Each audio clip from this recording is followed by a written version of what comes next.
안녕하세요. 문화캐스터 레몬입니다. 오늘 함께 볼 작품은 적성의 전이에요. 적성이라는 인물의 일대기를 다룬 소설인데요. 선하고 효심이 깊은 적성이라는 인물이 형의 시기심 때문에 위험에 빠지지만 결국에는 그 착한 마음 덕분에 도움을 얻게 되고 모든 일이 잘 풀리면서 해피엔딩으로 끝나는 내용이에요. 세 부분으로 나눠볼게요.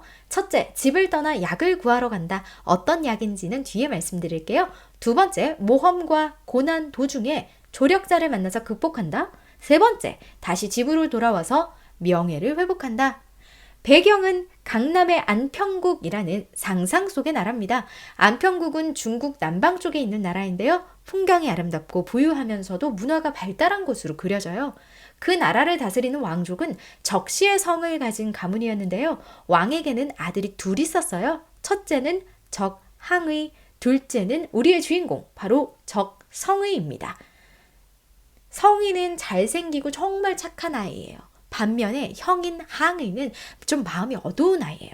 그러다 보니 국왕 부부가 첫째인 항의보다는 둘째인 성의를 더 예뻐하게 돼요. 어느 정도냐면요. 보통 장자가 있으면 둘째를 세자로 책봉하는 일이 없는데 국왕이 둘째를 세자로 세우려고까지 해요.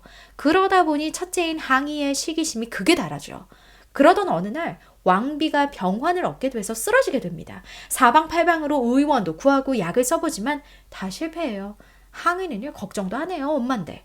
반면에 우리 성희는 마음이 착하잖아요. 어머님 곁을 지키면서 최선을 다해서 어머니를 돌봅니다. 그래도 차도가 없던 도중에 한 도사가 왕궁 앞에서 왕비를 진맥할 수 있도록 해달라면서 요청을 해요.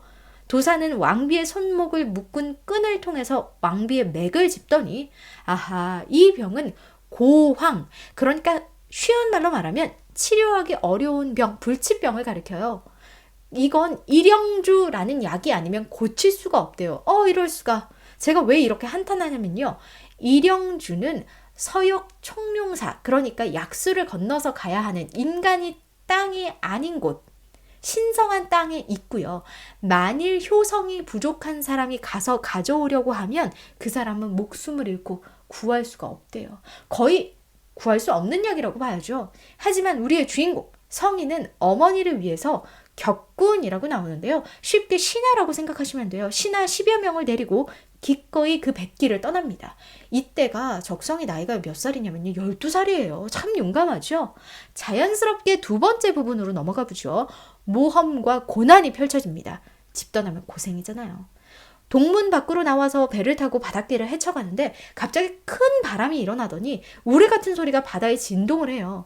그러더니 갑자기 바닷물 속에서 웬 듣도 보도 못한 커다란 짐승이 쾅 하고 일어나더니 입으로 물을 토하는 거예요. 배가 흔들리고 사람들은 혼비백산하고 정신이 없는데 우리 성의만은 아주 침착합니다.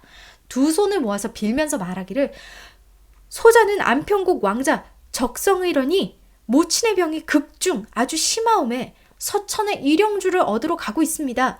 천지신명과 사의 용왕은 소자의 절박한 정세 제 사정을 살피사 서영에 득달하여 약을 얻어오게 하소서 하고 하늘을 향해 빕니다.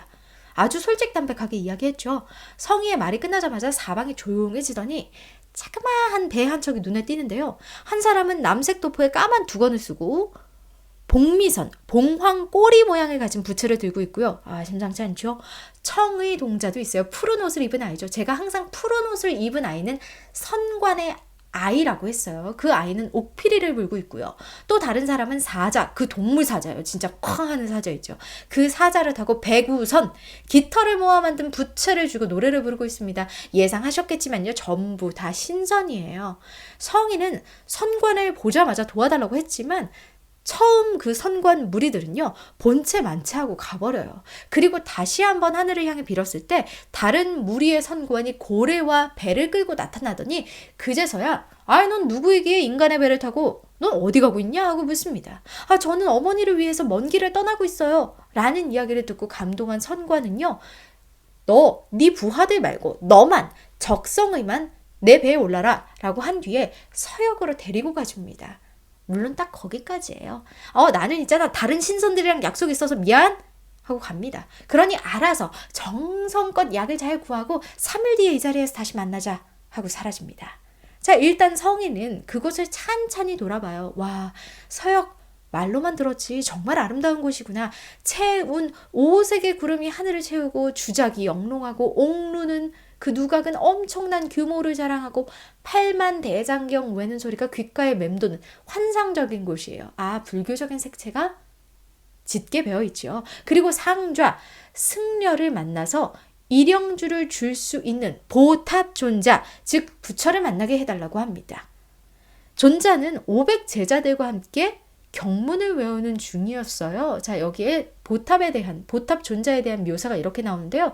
7층 전각에 1위 한 존자가 머리에 누런 송락을 쓰고 7건 가사를 메었으며 좌수 왼손에 금강경을 쥐고 우수 오른손에 108염주를 두르며 경문을 외웠고, 아, 굉장히 구체적인 묘사죠. 미리 적성의가 올 것을 알고 있었더라고요. 존자는 적성의를 보자마자 너는 인간계 사람이 아니야. 하밀성이라는 천상계 존재와 예전에 서로 적대하는 사이였는데 하밀성이 너의 형으로 태어났어. 네가 그리고 동생이다. 그렇게 출생의 비밀까지 이야기해줍니다. 그리고 그토록 바라던 구슬약 일영주 2알을 주면서 바삐 가서 너의 어머니를 구하라고 다독입니다. 적성이는 선관을 다시 만나서, 아까 3일 뒤에 만나기로 한 선관 있죠? 선관을 다시 만나서 배를 타고 인간 세계로 넘어온 뒤에 형을 만납니다.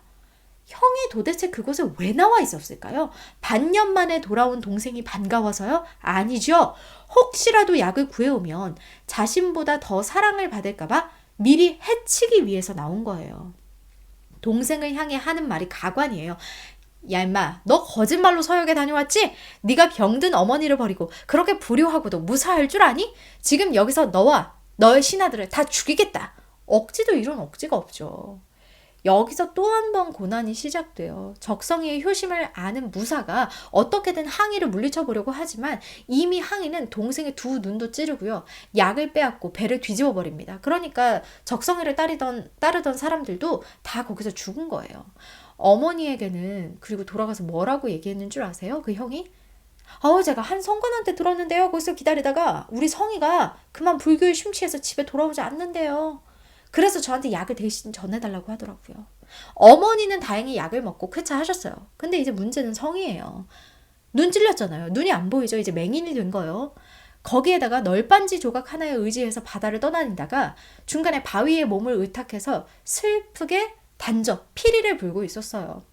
이때쯤 등장해야 하는 게 바로 조력자죠. 바로 호승상이라는 승상이 등장합니다. 이 호승상은 안남국의 사신으로 갔다가 다시 중국으로 돌아오는 중이었는데요. 멀리서 그 피리 소리를 듣고 굉장히 아름다운 소리다 라는 생각에 성희를 만나서 이야기를 나눠보고 성희를 거두어 줍니다. 중국으로 돌아온 호승상은 황제에게 인사를 올리면서 성희를 소개하는데요. 천자는 성희의 피리 소리를 한 번 듣고 첫눈에 반합니다. 천자에게는 딸 공주가 있었는데요. 이름은 채란이고 아름다운 얼굴은 달선녀 저리가라였어요. 또 단금을 얼마나 잘 타는지 음악에도 일가견이 있었죠. 그리고 그 음악 덕분에 두 사람은 한밤중에 처음으로 만나게 됩니다. 공주는 적성이의 단적, 그 피리 부는 실력에 감탄하고요. 마음에 두기 시작하죠. 한편 적성의가 사라진 안평국에서는 어머니가 적성의를 애타게 기다리고 있었어요. 믿을 수가 없어요. 우리 성의가 나를 버리고 그 불교에 빠졌다라는 게. 적성의가 너무 그리운 나머지 왕비는 적성의의 기러기, 애완 그 기러기가 있었거든요. 기러기를 쓰다듬으면서 얘야, 네 주인이 어디 갔니? 죽었니? 살았니? 모르겠다. 만일 살아있으면 내 앞에서 3번 울거라 라고 말하는데요. 놀랍게도 그 기러기가 3번을 길게 옵니다. 그걸 들은 왕비는 자필로 편지를 써서 기러기 다리에 묶어준 다음에요. 성희에게 가져다 주라고 날려줘요. 기러기가 한참을 날아서 적성희 앞에 도달할 때쯤 성희는 채란 공주와 함께 담소를 나누는 중이었어요. 기러기 울음소리를 들은 성희가 이건 내가 기르던 기러기인데 기러기가 여기 온 건 우리 어머니가 돌아가셨기 때문이구나 라고 생각하고 혼절을 하는데요. 공주는 기러기 다리에 묶여있던 편지를 뜯어서 차근차근 읽어줍니다. 편지에는 어머니가 쾌차하셨다는 내용과 성희가 무척 보고 싶다는 내용이 적혀있죠. 그리고 그 편지의 내용이 끝나자마자 적성이의 두 눈이 번쩍하고 뜨입니다. 천자는 빠르게 성희를 채랑 공주의 사위로 맞아들일 준비를 하고요. 성희는 그동안 과거 공부에 매진한 뒤에 장원급제로 당당히 궁에 입성합니다. 채랑 공주가 속으로 얼마나 기뻤겠어요. 장차 자신의 남편 될 사람이니까요.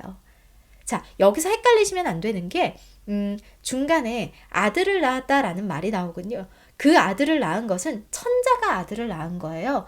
그것 때문에 생남했다. 아들을 낳은 기념으로 과거를 열었고요. 그 과거에서 장원급제한 게 바로 적성이인 거예요. 그래서 나중에 중국은요. 천자의 아들 태자가 다스리는 거예요. 자, 왜 그렇게 제가 한 번 더 설명했는지 뒤에 가서 다시 한번 설명드릴게요. 드디어 마지막 집으로 돌아오는 길이에요. 두 사람은 무사히 결혼식을 올리고 군관과 사신을 거느리고 안평국에 다다릅니다. 그리고 여기서도 심성이 고운 성희의 성격이 드러나는데요. 바다에서 자신을 위해서 희생당했던 항이 군사한테 죽었던 자기 부하들 있잖아요. 자신과 함께 약을 구하러 갔다가 그 죽임을 당했던 그 사람들을 위해서 제문을 지어서 바칩니다. 배에서 내려서 그리고 도성으로 오는 길에 항의의 군사를 맞닥뜨리죠. 왜 안 나오나 했어요. 그래서 위기를 맞게 되지만 성희의 군관 중 하나가 굉장히 호탕하고 용감한 사람이 있었거든요. 달려나가 용감하게 군사를 1차로 무찌르고요. 다음으로 대적해오는 항의까지 한 방에 처리합니다. 이렇게 허무하게 죽어요. 모든 일을 알게 된 부모는 대성통곡하며 가슴 아파하기만 합니다. 시간이 지나서 적성이는 중국의 부마이자 안평국의 세자가 되었다가 즉 우리의 주인공은요. 중국의 태자가 아니라 안평국의 세자가 된 거예요. 안평국의 세자가 되었다가 왕이 되고요. 기러기의 은혜를 잊지 않으면서 안평국을 잘 다스리고 오래오래 행복하게 살았답니다. 자, 불교적 색채가 짙게 배어있는 소설이에요. 적성이는 여기서 영웅으로 뛰어난 능력을 보여준다기보다는 선한 마음씨로 천상의 존재와 지상의 존재들을 감동시켜서 도움을 얻고 어려움을 헤쳐나간다는 점이 독특한 소설이었답니다. 작자 미상의 적성이전 여기까지였고요. 지금까지 문화캐스터 레몬이었습니다.